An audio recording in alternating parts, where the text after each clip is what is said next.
You could focus upon any subject and maintain your clarity. And that's been my challenge.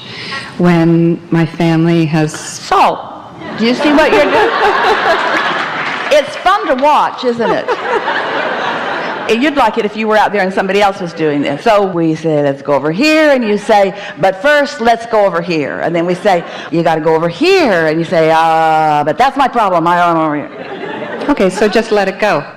You got no choice. The way you're going at it, it's just going to get bigger and bigger and bigger and bigger and bigger and bigger and bigger and less clear and less clear and less clear and less clear and less clear and less clear and less clear. So just don't care. Well, be nice. When you know what you don't want, you know what you do want. So it's too late for you to not care. You've already cared. You've already put a big time request that your inner being is all over here with clarity. You have to find a way to let that subject be less active within you, or focus on a subject where it's easy to feel clarity. We know it feels different than what you've mostly always done, because most people say, I've got this problem and I will focus upon this problem until I solve this problem. When what really happened is you didn't solve that problem until you just got tired of focusing on it. And it resolved itself. It resolved itself in response to your wanting, but it will always resolve itself. The question is, when will you let it happen? When will you let the resolution in? Because the resolution's underway, but just in this little bit of time we've been talking, we moved a little toward resolution, and then you jerked it back. You see what we're getting at? Well, that's my problem. Well, that's what's wrong. Okay. And we said this earlier. What's going on in your life now, it feels big, and it feels so real, and it feels like I should talk about it. It feels like I should face the reality of it. That's the way you've all been trained. Let's face reality. And we say, well, you can, and most do, but you want the clarity of creating reality. You're tired of facing the reality that you created by default. You want to start creating the reality rather than facing the default reality. These are the words that we've been offering just for a really brief time, like a few days. You must put separation between step 1 and step 3. And that's what slows most people way, way, way, way down. They are obsessed with the problem. They're obsessed with the question. Gotta find it, gotta find it, gotta find it, gotta find it. How often do you read about or hear about some really productive, really creative, what your world calls a genius, and you read that they often went off and took a little nap in the day because they knew how to put separation between the question and the answer, or the problem and the solution. And you have to do that too. Your vortex is full of wonderful solutions, but you can't get there, and it's all right. But when things aren't the way you want them to be, you take on the attitude, almost everybody does it, that something's wrong. Often it moves into, I've done something wrong. It's not where I want it to be. And then you get defensive. And it's that defensive feeling that makes you want to keep talking about it. If I could just shift the blame. I'm feeling it here, I want to shift it over there. It doesn't matter whether you feel responsible for it or you think someone else is. You're still holding yourself apart from your inner being, who's not giving any blame to anybody. There's this misconception that so many people have that goes like this. In order for me to feel happy, others have to get me. They have to understand where I'm coming from. So then you just want to explain yourself incessantly to others who can't hear, because it's not their job to get you.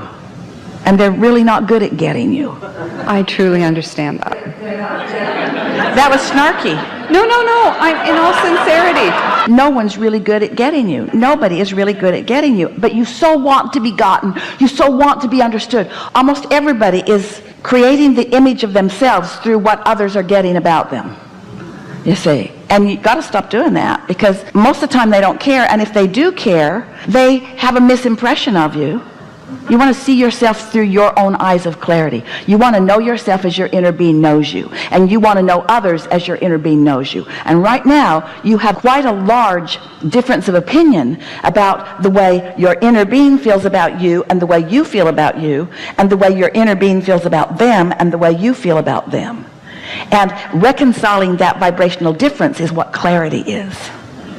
And reconciliation, reconciliation doesn't mean that you've got to go change your beliefs about all of them. It just means don't keep those beliefs active. Activate others. It would be like, let's say there's someone in your life who is truly annoying, and they seem to just deliberately try to get your goat. But along with that not pleasant trait that they have other things that you really do appreciate. You could focus upon those other things and you'd find clarity. But we don't recommend that you start with them, because it's the hardest, because you've got so many habits already associated with the way you feel about them, that if you start with them, you just go into that default vibration, and it's very difficult. But if you can get off the topic, so what did we just say? You want to get into the receiving mode and then receive from source. But most everybody is wanting to convince them to think differently about you and the things that you care about, so that you can get your information from them. And when they don't do it, because they can't do it, because they're not supposed to do it, because that's not the way it works. Do you know the people that give you the most trouble in your life are the people that on your behalf we appreciate the most? Because those really easy to get along with people, those people that just bend over backwards to give you everything that you want, they don't prepare you for your own autonomy. Your world just gets smaller and smaller and smaller and smaller. You have to really work hard to find people that love you enough that they'll just make everything about you, and that they'll just change themselves in all the ways that you need them to, so that you can feel good. But those hard cases that don't do that, those people who just be who they are and you can like it or lump it, we think they are so helpful to you because they cause you to look for clarity in all the right places, to look for love in all the right places, you see. Sometimes people have things going on that you don't even understand fully, but you hold them responsible for the way they make you feel. Well, there's no freedom in that, or clarity. You're sort of getting what we're talking about? I am. Yesterday on the airplane, Esther had 2 really nice flights. And on the last flight, there was a very nice man sitting next to her, and he was very tall. And it was clear when he sat down that he didn't want somebody to talk to him. And that was a good match for Esther too, because she wasn't looking for conversation either. So they just said hello, and then he proceeded to try to get himself situated. And as he did, he was so tall and long for his seat that it was hard for him to get comfortable, and he wanted to sleep, and so he was leaning over against the window, and he was just wiggling all around, and it wasn't bothering Esther, except that she knew he was not comfortable, and he kept sort of banging his head on the window and trying to get comfortable. And so Esther offered him the pillow that had been given to her that she wasn't using. So he gave her the nicest smile, settled in, and went right to sleep. So then the flight attendant brought his wine, and he was asleep. And so it sat there in a sort of scary way, because he had a tendency to flail about a little bit while he was asleep. And Esther knew that there was a possibility that he might flail the wine right into her lap. And so she was really aware of his wine while she was contemplating things and enjoying the flight, and never really took her eyes off the wine. Even the flight got a little bumpy and the wine got a little loose, and Esther got a little aware, and she thought, I could put my hand over it. She was the protector of his wine. So during this flight, Esther became a sort of friendly, not be known to him, facilitator of his well-being. Somehow she's just sort of taking care of this sleeping person. And so when she saw him start to stir, she picked his wine up and held it over here until he settled back into his big body in the big seat, and then she said, "This is yours." And he smiled again and took it, and then the flight landed, and now all of a sudden he has to go to the bathroom. So he gets up and goes into the restroom, and the flight attendant is having a nervous breakdown. "Sir, we are on an active runway. Sir, we are on an active runway. Sir, we are on an active runway." He went into the bathroom. Something was more important to him than the active runway. And Esther did not like one bit the way the flight attendant talked to her new friend.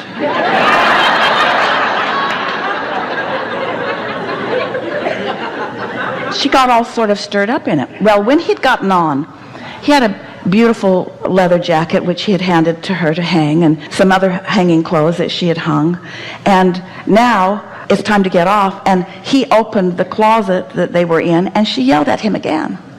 You're not supposed to help yourself into that closet. Now, Esther is not saying anything, but she's got her nose all over in that business. She was sitting there living happily ever after, and all she was doing is just observing the life that was happening around her. And she wanted to just sort of punch that flight attendant out a little bit, because she was just being unnecessarily rude and officious. And this really, really nice man, all he did was need to go to the bathroom, and all he did was want to be helpful by getting his own things from the closet when he noticed that she was not making any movement to do that. So that's just the first part of this story. So now, Esther had meditated that morning. Esther had had a wonderful morning. In other words, things were going very nice for Esther until she stuck her nose in business where it didn't belong. Do you see what's going on? Esther found a different vibrational stance. So now, Esther goes into the washroom, the bathroom, and she is washing her hands, and there's a woman behind her who is also washing her hands. And so Esther washes her hands and holds her hand and gets the paper out and is drying her hands, and the woman is struggling with the dispenser. She's banging on it. She can't figure out. Nothing will come out of it. So Esther held her hand up to her dispenser, handed it to the woman. Here you go. And the woman said, I need more than one of those. And Esther said, here you go. She just took them. There was no appreciation. And Esther said to herself, that's about right. That's about right. Now, Esther was only involved in that for a little while. You see what we're getting at? The universe is responding to your now vibration. Once it's happening, you can't fix it. You can't fix it with words. It's what's happening before. So just ride the wave. Ride the wave. It is what it is. Just say that to yourself. Well, it is what it is. Or as Esther said, well, that's about right. Well, that's about right. Yeah, that's about right. That's about right. Because she knew when it was now happening to her, when someone was after her, she knew she had become the victim that she had just witnessed. She took all of that on. People should not be not nice to nice people. People should be nice to nice people. In fact, I'm such a nice person that I gave her not one towel, 2 towels. And she still wasn't nice to me. How nice does a person have to be to get somebody to be nice to them? Just what do you have to do? I think we should have a seminar on be nice to people. You should all be nice to everyone. But people are going to be whatever they're going to be, and you're going to hook in with them however you hook in with them, and in any case, it's your fault.